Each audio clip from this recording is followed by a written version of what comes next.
Mon mari est un pédocriminel. Son ordinateur contenait plus de 11 000 vidéos et vidéos pédopornographiques.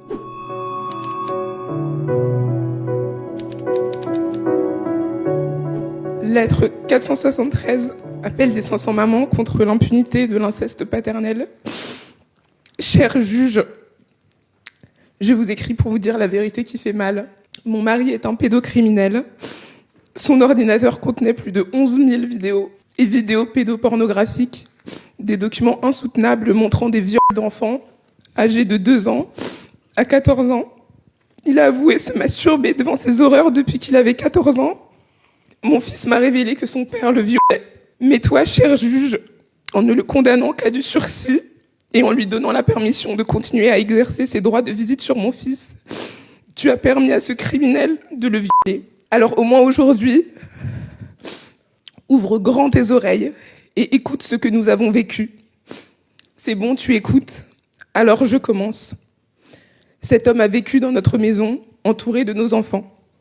J'ai senti son comportement dérangeant, j'ai vu ses gestes étranges avec les enfants. Mais nous formions une famille heureuse. C'était si dur d'accepter d'écouter mon instinct.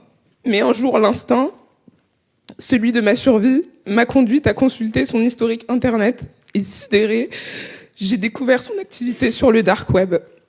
J'ai fait ce qu'une mère doit faire, j'ai informé la gendarmerie, j'ai demandé conseil, je me suis battue pour protéger mes enfants et ceux des autres. Alors il a été condamné, oui, mais seulement à 1 an de prison avec sursis, quand la loi prévoit 5 ans de prison ferme et 75 000 € d'amende. Pas un seul jour de détention réelle, pas un seul euro d'amende, pas même une mesure d'éloignement quand j'ai demandé une ordonnance de protection. On m'a répondu qu'il n'était pas passé à l'acte, pas contre mes enfants, pas contre moi, pas à ce moment-là. Alors j'ai agi. J'ai profité d'un moment où il était sorti, j'ai verrouillé la maison, j'ai couché mes enfants, changé les serrures, j'ai fait ce que l'institution n'a pas fait, je l'ai écarté. Bien sûr, ça m'a détruite, j'ai sombré, mais ce que la justice voit, elle, ce sont mes failles, pas leur cause. Ma détresse a été retournée contre moi, comme si elle me disqualifiait comme mère. Les avocats adverses se sont servis de ma souffrance pour me faire passer pour une folle. Mais j'ai tenu bon. 3 ans. 3 années de combat juridique pour empêcher qu'il ne se retrouve seul avec mes enfants.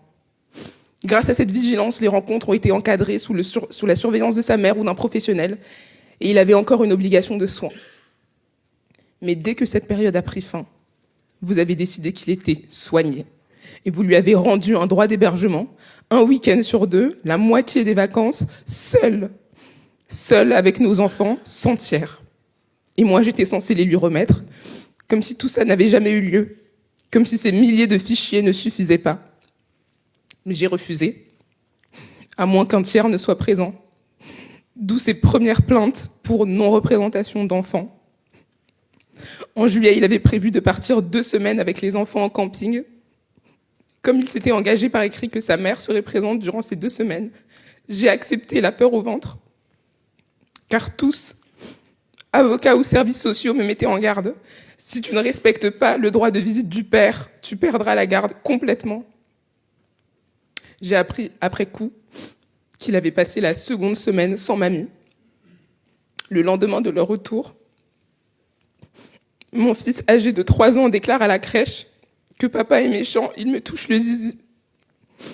La crèche effectue un signalement et le lendemain, une assistante sociale est venue nous poser beaucoup de questions. Épouvantée par les révélations de mon fils à la crèche, je l'ai fait suivre par un psychologue. À l'issue de la 2e consultation, elle m'informe qu'elle va effectuer un signalement au procureur afin de lui rapporter les paroles très inquiétantes de l'enfant envers son père. C'est donc le 3e signalement par des tiers entre janvier et septembre 2024. J'ai porté plainte, mais cher juge, je suis légalement obligée de remettre les enfants à leur père en attendant la prochaine audience, fixée en urgence, au 15 octobre, alors que nous te l'avions demandé au mois d'août.